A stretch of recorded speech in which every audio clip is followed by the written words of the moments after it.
Welcome, ladies and gentlemen. Thanks for joining us. Now, events leading... Les événements qui conduisent à l'accusation d'évasion fiscale d'un footballeur sont généralement assez complexes.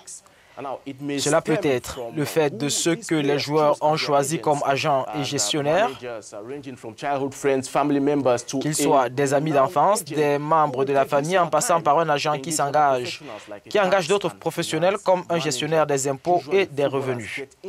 Dans ce cas, les footballeurs ont affaire à des personnes incompétentes qui peuvent avoir tendance à agir dans leur propre intérêt en mettant en place de petites structures gérées de manière secrète afin de dissimuler l'argent supplémentaire que ces joueurs gagnent avec les droits à l'image et les paiements versés à d'autres clubs.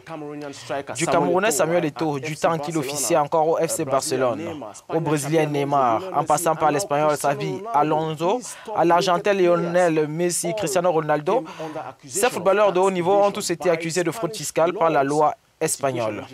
Cette situation est peu commune dans les 5 meilleurs championnats européens. De quoi requérir l'avis d'un fiscaliste.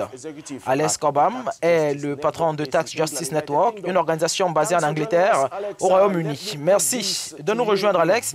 Permettez-moi de vous demander d'emblée, pourquoi est-ce si courant de voir les meilleurs footballeurs en Espagne être traînés en justice pour des questions de fraude fiscale? Nous pensons à Eto'o, Messi, Alonso ou Ronaldo. Est-ce à dire que les joueurs les moins performants sont plus vigilants ou que les médias font une sélection ou encore que le système fiscal hiérarchise ses cibles?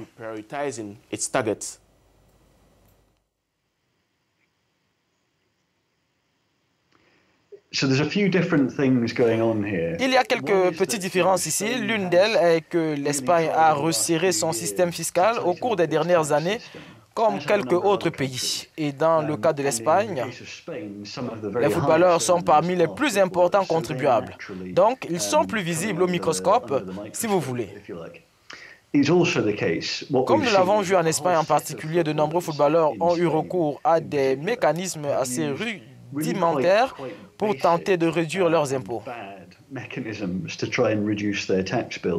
Ils ont effectivement reversé leurs droits à l'image dans des compagnies privées anonymes, dans des paradis fiscaux et même des sociétés secrètes faciles à démanteler par le système fiscal espagnol.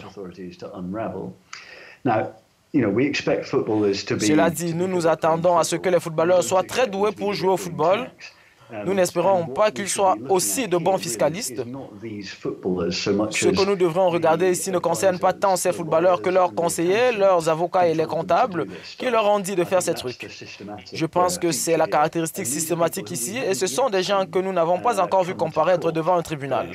Car, en vertu de la loi espagnole, s'ils participent à une fraude fiscale, ils doivent être poursuivis et c'est ce qui va vraiment envoyer le message.